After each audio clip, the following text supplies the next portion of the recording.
आपल्याला माहिती आहे की मोठ्या प्रमाणामध्ये वाहन चोरीच्या घटना आणि घरफोडीच्या घटना होत आहेत, तर त्या धर्तीवर वरिष्ठांनी त्याची दखल घेऊन आमचे पोलीस उपायुक्त गुन्हे श्री निमित गोयल सरांनी सर्व पथकांना त्याबाबत अधिक तपास करायची आणि गुन्हे उघडकीस आणण्याच्या सूचना दिलेल्या होत्या।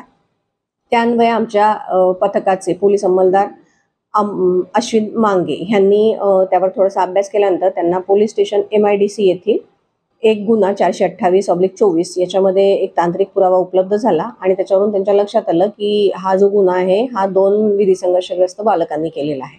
त्यानंतर त्यांनी त्यांची जी गुप्तचर यंत्रणा आहे तिला सतर्क केलं आणि त्यातून त्यांच्या लक्षात आलं की एक विधी संघर्षग्रस्त बालक भेटी कदान पोलीस स्टेशनच्या हद्दीमध्ये एक काळ्या रंगाची ॲक्टिवा गाडी घेऊन आहे बाबा ही माहिती मिळाल्यानंतर ते चौकशी केल्यानंतर ती ॲक्टिवा गाडी तो मुलगा मिळून आला विधी संघर्षग्रस्त बालक आणि त्याच्याकडे एक काळ्या रंगाची ॲक्टिवा गाडी होती ज्याच्यावर नंबर प्लेट नव्हती। तर मग त्याची चौकशी केली आणि अधिक तपास केल्यानंतर त्याच्यामध्ये एक नंबर प्लेट मिळाली।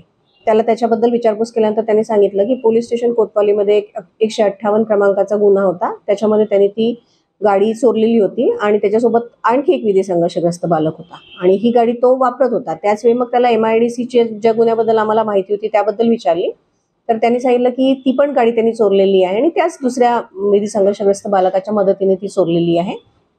त्या व्यतिरिक्त त्याच्यासोबत आणखी एक शुभम चौधरी नावाचा त्याच्यापेक्षा थोडा मोठा असलेला एक त्याचा मित्र होता, ज्याच्या मार्फतीने त्या गाड्यांची अदलाबदल करणं किंवा विकण्याचं ते काम तो करत होता। त्यानंतर मग ह्या सगळ्या संदर्भामध्ये विचारपूस केल्यानंतर MIDC मधली गाडी जी आहे ती त्याने फुकेश्वर गाव तालुका उमरेड इथे प्रज्वल पाटील यांच्याकडे दिल्याचं कळलं। प्रज्वल पाटील यांच्याकडे गेल्यानंतर तिथे आणखी एक ग्रे रंगाची मेटॅलिक ग्रे रंगाची गाडी मिळाली।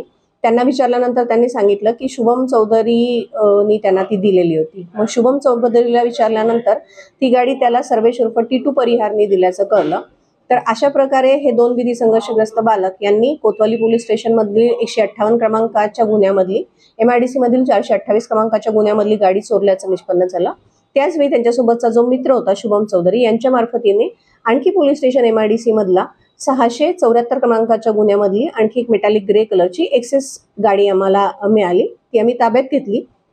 प्रज्वल पाटील नंतर विलासराव सहारे ज्यांच्याकडे ही गाडी मिळाली त्यांना आणि हे 2 विधी संघर्षग्रस्त बालक यांना आम्ही पोलीस ठाणे MIDCच्या ताब्यात दिलं। याच्यामध्ये एक आरोपी सर्वेश उर्फ टीटू परिहार याला आम्ही शोधण्यामध्ये आम्हाला यश मिळालेलं नाहीये। अशा प्रकारे या 3 गाड्या, एक पांढऱ्या रंगाची ॲक्टिवा, एक काळ्या रंगाची ॲक्टिवा आणि एक काळ्या रंगाची एक्सेस, या 3 गाड्या किंमत 70,000 आणि 40,000 अंदाजे अशा प्रकारे 1,80,000चा माल आम्ही ताब्यात घेतला आणि तो पोलीस स्टेशन MIDCच्या ताब्यामध्ये दिला। या संपूर्ण कारवाईमध्ये जसं मी तुम्हाला पूर्वी सांगितलं त्यामध्ये आमच्या पथकाचे पोलीस अंमलदार अश्विन मांगे यांनी बरीच मेहनत घेतलेली आहे आणि अभ्यास केलेला। त्याचवेळी त्यांच्यासोबत पोलीस अंमलदार कुणाल शेषराव, पोलीस अंमलदार नितीन यांनी पण भरीव कामगिरी केली आहे। त्या व्यतिरिक्त पोलीस अंमलदार पूनम आणि आरती यांनी त्यामध्ये मदत केलेली आहे।